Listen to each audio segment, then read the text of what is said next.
Ya, sebelum kita melanjutkan masuk ke dalam materi lebih dalam, mari kita dengarkan alunan lagu yang ada konteksnya dengan masalah apa yang saya sampaikan ini. Lagunya amat merdu. Mari kita dengarkan bersama.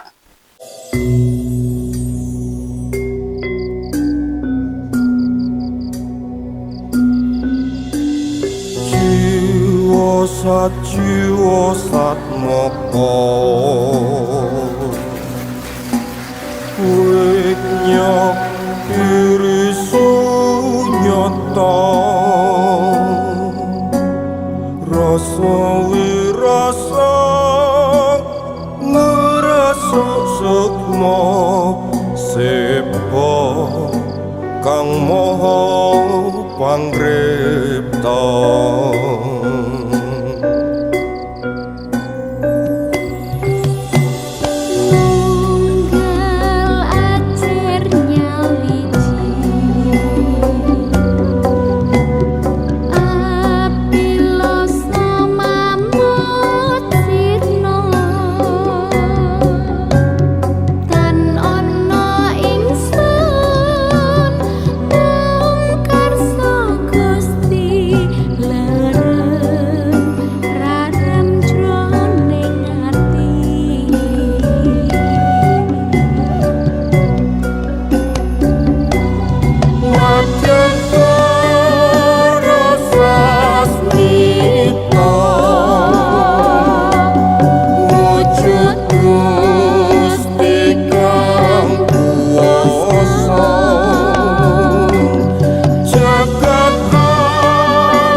Gusti loro raram jroning ati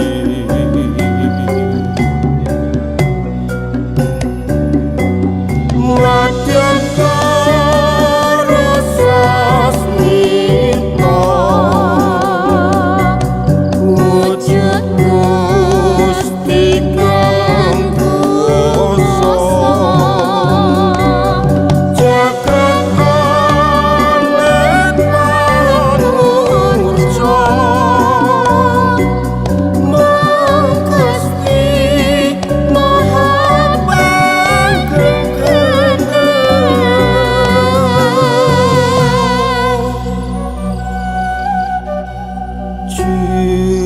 kuwasa jiwa satmoko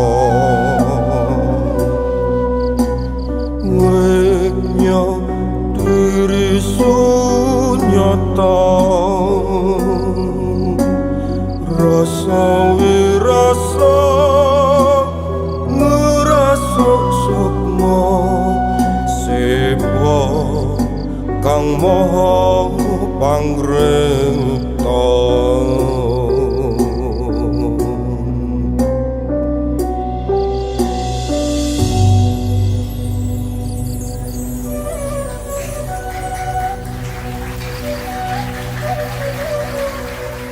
Bismillahirrahmanirrahim. Assalamualaikum warahmatullahi wabarakatuh. Pirsawan, kembali Anda ketemu dengan saya Iko Rajatun dari kajian Bima Sakti. Mudah-mudahan Anda terberkati untuk tetap menyimak dan istiqomah dalam menggali dan mengkaji serta mengamalkan jalan hidup kita yang pendek ini. Kali ini saya akan membawa sebuah judul tentang alam mencari Tuhannya. Tentunya timbul pertanyaan, bagaimana alam mencari Tuhannya? Kalau berkata alam, tentunya adalah diri kita juga termasuk bagian daripada alam itu. Saya masuk. Yang pertama, alam itu pada dasarnya bukan terjadi dengan tiba-tiba atau ada begitu saja. Kan hayal. Air menciptakan dirinya, matahari menciptakan dirinya, tidak mungkin, pasti ada tercipta. Dan itu justru alam itu menjadi sebuah bukti bahwa ada penciptanya, termasuk diri kita ini. Ada penciptanya. Semua orang sudah tahu dan mengakui. Dan dalam hal ini, penciptaan Anda dan saya serta alam ini tentunya ada maksud, ada tujuan. Bukan hanya kebetulan. Dan ini disampaikan informasi ini oleh Al-Quranul Karim. Anda boleh melembari di dalam surat Ali Imran ayat ke-190, 191. Ini sudah sering saya sampaikan. Inna fi khalqi samawati wal ardi wa ikhtilafil laili wan nahari la ayatil liulil albab alladzina yadhkuruna Allaha qiyaman wa qu'udan wa 'ala junubihim wa yatafakkaruna fi khalqi samawati wal ardi rabbana ma khalaqta hadza batila subhanaka faqina adzabannar. Apabila Anda memperhatikan alam raya ini, kejadian siang, malam, dan langit, planet, dan sebagainya, kemudian Anda mau merenung, baik sambil berdiri, sambil duduk seperti ini, sambil berbaring, dan sebagainya, pasti dalam rongga dada Anda akan berkata, sungguh, semua ini diciptakan bukan kebetulan, bukan main-main, tapi ada tujuan. Nah, pada saat Anda sampai seperti itu tadi, maka pada dasarnya Anda sudah menemukan Tuhannya. Anda berada dengan Tuhannya. Karena hanya orang-orang yang bisa mengatakan seperti itulah yang layak diisi oleh ilahinya, oleh Tuhannya, pengetahuan-pengetahuan jauh lebih dalam. Mari kita lanjutkan. Itu yang pertama. Siapapun tidak bisa menolak. Yang kedua, alam yang kita punyai ini, termasuk kita ini, dia mempunyai kaidah-kaidah, ketetapan-ketetapan. Ada isinya. Ada aturan-aturannya di dalamnya. Mari kita perhatikan. Yang pertama, alam kemanapun Anda menengok, Anda tidak bisa lepas bahwa isinya satu materi, yang dua non materi. Materi itu artinya bisa dilihat, yang non materi kita tidak bisa melihat. Dan ini disampaikan di dalam Al-Quranul Karim. Allah sendiri menginformasikan isinya adalah materi dan materi. Saya bacakan.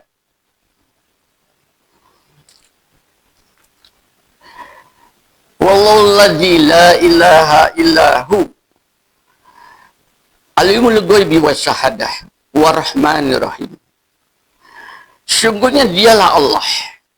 Tidak ada ilah kecuali dia. Dialah yang memiliki atau mengetahui atau menciptakan materi-materi yang gaib. Nah, begitu teks terjemahannya itu. Dan yang nyata alam syahadah. Dialah yang mengetahui, maha pengasih, lagi maha penyayang. Dengan demikian, Di dalam alam ini Anda tidak bisa lepas daripada kedua unsur itu, materi dan non materi. Karena diri kita juga ada dua, materinya fisik kita, non materi rohani kita. Pada tumbuh-tumbuhan di sekitar kita ini ini juga ada dua, materi yang nampak, non materi kehidupannya dia. Itu semua dalam kontrol ilahi. Yang pertama itu isinya alam, kemanapun Anda berada. Yang kedua, isi alam itu ada dua. Energi, jenis energi. Energi yang nampak dan energi yang tidak nampak. Sekarang dikatakan energi gelap. Energi yang nampak, ya kita bisa lihat. Listrik, voltase sekian, energinya keluar jadi lampu. Matahari, kita menjadi panas. Itu energi yang nampak. Yang tidak nampak, juga ada gelap, tidak kelihatan. Ini disampaikan di dalam Al-Quran, teksnya jelas sekali. Keduanya, di dalam Al-Quran disebutkan di dalam surat An-Nur ayat ke-35, itu sudah sering saya sampaikan. Allahu nurul samawati wal ardi masalun nurui kamiskatin fiha misbahun al misbah fi zujajah al zujajatu ka'anna kawkabun duriyun min sajaratin mubarakatin jaitulatil lasarkiyatil wala gurbiyah yakadu jaituha yudi walam tamsasun nar nurun ala nur. Nah, di situ jadi Allah menciptakan energi bagi langit dan alam semesta itu tadi, yang perumpamannya itu bertingkat-tingkat. Di situ disebut nurun ala nur. Jadi cahaya di atas cahaya. Cahaya di atas cahaya itu cahaya yang tidak nampak, energi yang tidak nampak. Sedangkan nurnya itu adalah energi yang nampak. Disampaikan di dalam Al-Quran. Mudah-mudahan Anda bisa menambah pengetahuannya bahwa ayat itu bukan untuk dinyanyikan, akan tetapi untuk digali. Jelas sekali dalam Al-Quran. Jadi ada materi, ada energi di situ. Yang ketiga, pada alam itu sendiri ada konstanta. Konstanta itu ukuran-ukuran, bentuk-bentuk. Dan ini disampaikan di dalam Al-Quran. Anda bisa lembari surat Al-Hijr, surat 15 ayat 21. Dan tidak ada sesuatu pun melainkan pada sisi kamilah hasanahnya. Kami tidak menurunkannya melainkan dengan ukuran-ukuran tertentu. Ini yang saya sebutkan itu tadi dinamakan sebagai konstanta, ukuran. Kita bisa mengukurnya kalau udara pakai volume, air pakai volume, kalau beban pakai berat, kemudian kalau suara mungkin pakai frekuensi dan sebagainya. Itu konstanta-konstanta dan itu oleh Allah ditetapkan seperti itu. Kalau Anda bisa mengikuti, menggali konstanta-konstanta yang ditetapkan oleh Allah itu, Anda akan mendapatkan pengetahuan ilmu alam itu sendiri. Anda bisa melihat kelelawar terbang malam, mencari makannya mangsanya malam hari, dan dia tidak bisa melihat matanya, akan tetapi dia menggunakan konstanta frekuensi suara yang dikeluarkan dari dirinya, dari mulutnya. Kita tidak mendengar, sehingga refleksi suara itu balik kepada telinganya, itu menjadi jalan hidupnya. Begitu caranya makhluk-makhluk itu mencari Tuhannya dan bertemu selama dia mengikuti konstanta itu. Kemudian yang berikutnya, alam itu mempunyai ketetapan, bukan tanpa batas, dan ini disampaikan di dalam surat berikut. Mari kita lihat ayatnya. Dan matahari berjalan di tempat peredarannya, demikianlah kami tetapkan ditetapkan oleh Allah yang Maha Perkasa dan Maha Mengetahui. Bulan, matahari beredar dalam manjilah-manjilahnya dengan ukuran yang tetap, sehingga Anda bisa menghitung waktu. Itu yang dinamakan ketetapan-ketetapan seperti itu. Quran mengatakan, kalau Anda bisa mengikuti ketetapan dan bisa mengukur ketetapan, Anda akan dapat ilmunya. Yang berikutnya adalah integriti atau keterpaduan. Terjadi keterpaduan. Ada istilah integrated pest management, keterpaduan di dalam pengelolaan hama penyakit. Misalnya di dalam bidang saya, sekarang kembali back to nature. Di dalam alam itu tidak sepotong-sepotong. Terjadi integritas. Kenapa terjadi ledakan hama atau penyakit pada bidang pertanian itu? Pasti ada suatu terjadi ketidakseimbangan. Karena yang namanya belalang, wereng, dan sebagainya, itu punya predatornya. Begitu predatornya hilang, dia akan meledak. Oleh karena itu, di dalam bidang seperti itu, pengelolaannya dengan pest manajemen, selama itu tidak menimbulkan kerusakan, biarkan mereka hidup. Toh nanti akan dikontrol oleh alamnya itu sendiri. Kita baru bertindak melakukan sesuatu apabila sudah di luar kontrol itu tadi. Baru teknologi kita masuk. Itu namanya integriti. Dan Al-Quran mengatakan, aku arak awan ke berbagai negeri. Kemudian habis itu aku turunkan hujan. Dan dengan hujan itu kemudian aku hidupkan bumi setelah matinya. Bukankah integritis dari awan, hujan, petir, bumi, kemudian tumbuh-tumbuhan, binatang-binatang menjadi hidup semua. Itu keterpaduan. Maka tolong ditengok. Jangan Anda melihat satu sisi. Rusaknya alam karena Anda serakah. Sebagaimana contoh sekarang. Adanya pertambangan-pertambangan digali demikian saja lubang-lubang yang besar, akhirnya pertanian hancur, kehutanan hancur. Anda zalim. Sudah dua. Yang ketiga, dalam ini siapapun juga, termasuk kita, memiliki fitrah. Gandrung terhadap Tuhannya, ingin bertemu Tuhannya, ingin tahu siapa Tuhannya. Itu namanya mencari Tuhan, mencari jalan. Bagaimana mendekatkan diri pada Tuhan. Dan ini disampaikan, ada yang sudah terpatri, artinya makhluk itu tidak usah mencari lagi, tapi sudah menjadi satu kesatuan. Dan makhluk itu tadi taat. Itu kemudian alam semesta. Dan seluruh makhluk itu memang kalau Anda tanya kemanapun juga, akan selalu gandrung dan mencari Tuhannya. Karena apa? Karena sudah terpatri. Dan jika kamu menanyakan kepada mereka, manusia artinya, siapakah yang menciptakan langit dan bumi? Pastilah mereka akan mengatakan atau menjawab, semuanya diciptakan oleh yang Maha Perkasa lagi Maha Mengetahui. Siapa dia? Allah. Itu sudah tahu semua. Jadi tidak ada di dalam alam itu makhluk yang tidak bertuhan. Semua ada. Oleh karena itu jangan sekali-kali ada yang mengatakan orang itu tidak bertuhan. Tidak. Berdasarkan konsep ini, ditanyakan berarti semua orang itu bertuhan. Hanya masalahnya tadi, bagaimana mewujudkan Tuhan dalam kehidupan. Itu yang jadi masalah. Ada mereka yang sudah mengatakan bertuhan.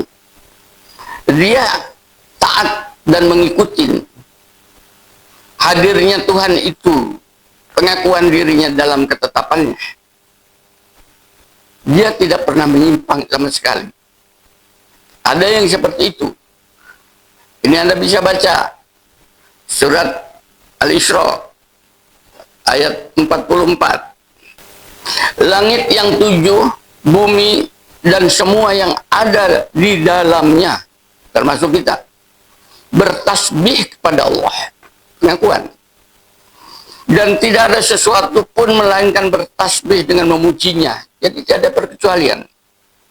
Tetapi kamu tidak mengetahui tasbih mereka. Sungguh, dia maha penyantun, lagi maha pengampun. Penyantun artinya memang dituntun agar supaya mereka bisa tahu bertasbih, burung bertasbih, belalang bertasbih, tanaman sekitar saya bertasbih, matahari terbit bertasbih, ayam berkokok itu ada tasbihan, jangkrik bertasbih, angin berdesi bertasbih, meteor bertasbih. Hanya kita tidak paham. Yang paham bertasbihnya itu mereka yang berilmu. Tidak ada seorang pun di sini dalam alam yang sifatnya fisik di luar manusia, mereka tidak lepas setiap saat bertasbih mengikuti aturan. Itu yang dinamakan taat tunduk mereka, karena mereka tidak ada pilihan, sudah terpatri dalam dirinya.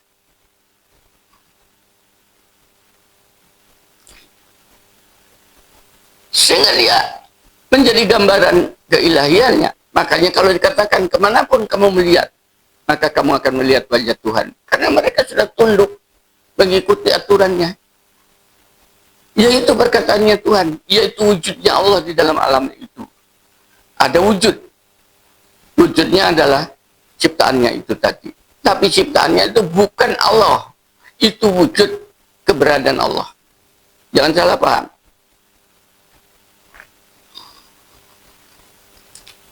Ada yang menolak ketetapannya. Yang menolak ketetapan ini dalam bentuk makhluk hidup seperti kita, manusia dan jin. Di dalam Quran seperti itu. Sehingga disebutkan secara eksplisit. Dan kebanyakan manusia, kebanyakan, mayoritas, mungkin 80%, tidak akan beriman, tidak akan mengikuti aturan-aturan ilahi sebagaimana tadi. Kecoa, kadal, cecak, buaya. Kebanyakan manusia tidak mau beriman, tidak mau mengikutinya. Walaupun engkau sangat menginginkannya. Ini nasihat kepada Nabi. Nabi Tulus Toto, kenapa diajak kepada kebenaran menjauh? Kenapa disampaikan kasih sayang Allah ditolak? Sedih Nabi. Kata Allah, jangan sedih Muhammad. Memang itu sudah tepat. Kebanyakan mereka itu akan ditaruh di dalam jahanam. Kamu sampaikan saja kebenaran itu. Dan hanya orang-orang terpilih yang akan mendekat kepada diriku. Hal ini pun sama. Saya unduh itu risalah kenabian, saya nyampaikan kepada Anda. Ada beberapa orang nelpon menyampaikan, saya alhamdulillah menemukan YouTube Prof. Ika. Dan saya alhamdulillah bisa menelpon pada Prof. Ika. Saya yang mengatakan, kalau sudah kayak begitu bukan saya. Itu Allah menunjukkan jalan supaya Anda mengikuti jalan yang benar. Karena yang meluncur dari mulut saya ini adalah ayat-ayat ilahi. Insya Allah, itu ayat berapa yang saya sampaikan. Tapi di antara mereka ada yang sabar dan ada yang tidak. Yang tidak lari dengan macam-macam alasan. Saya tidak akan pernah mencari. Itu pilihan hidupnya sendiri. Kalau Anda sudah ditunjukkan kebenaran, kemudian Anda menjauh daripada kebenaran itu, Anda akan semakin jauh dari kebenaran. Itu taruhannya sudah. Terserah kepada Anda. Pilihan. Itu yang dinamakan dalam ayat berikutnya atau di dalam pencarian ketuhanan itu pada yang keempat yang disebut dengan takdir akan menentukan. Ada penentunya dari segala sesuatu, pencarian itu pada takdir masing-masing. Ada yang takdirnya sudah fix, sudah tidak berubah, sudah tidak berlaku apa-apa. Ada yang takdirnya itu diberi pilihan. Seperti satu contoh, Seluruh nabi, bukan nabi yang meminta menjadi nabi, tapi ditakdirkan oleh Allah. Dipilih dari manusia-manusia yang layak untuk menyampaikan firman-Nya.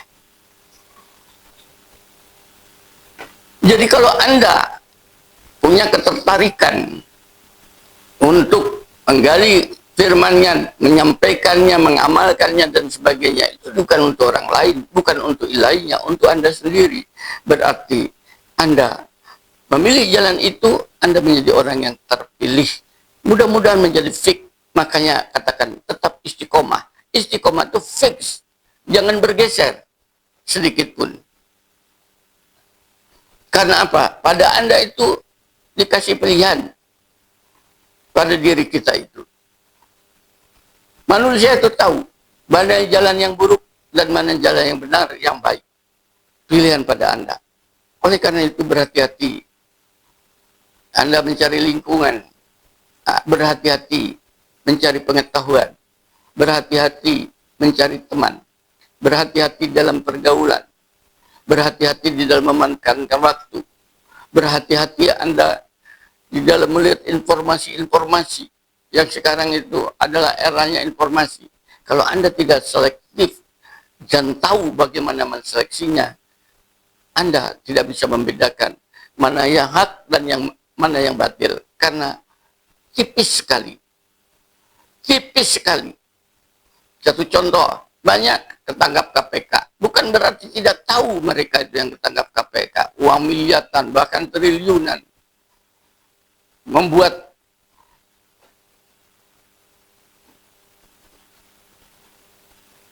gua untuk menyimpan uangnya di rumahnya dan sebagainya itu. Bukan tidak tahu bahwa itu salah, tapi tipis sekali dia untuk membedakannya. Kenapa? Karena tadi pengetahuannya, lingkungannya. Yang ketiga adalah hawa nafsunya. Yang keempat mungkin tekanan dan sebagainya. Dan yang kelima, memang dia layak untuk dibuang jauh-jauh dari sisi kelompok-kelompok orang soleh, dan dia dimasukkan kepada kelompok-kelompok orang yang tidak mau beriman atau mengikuti ketetapan ilahi.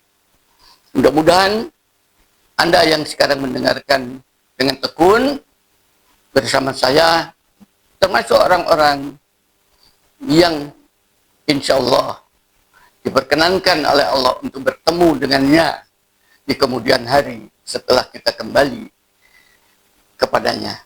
Innalillahi wa inna ilaihi rajiun. Kita akan kembali kepadanya karena kita adalah tercipta oleh firman-Nya. Alhamdulillahirabbil alamin. Assalamualaikum warahmatullahi wabarakatuh. Merdeka.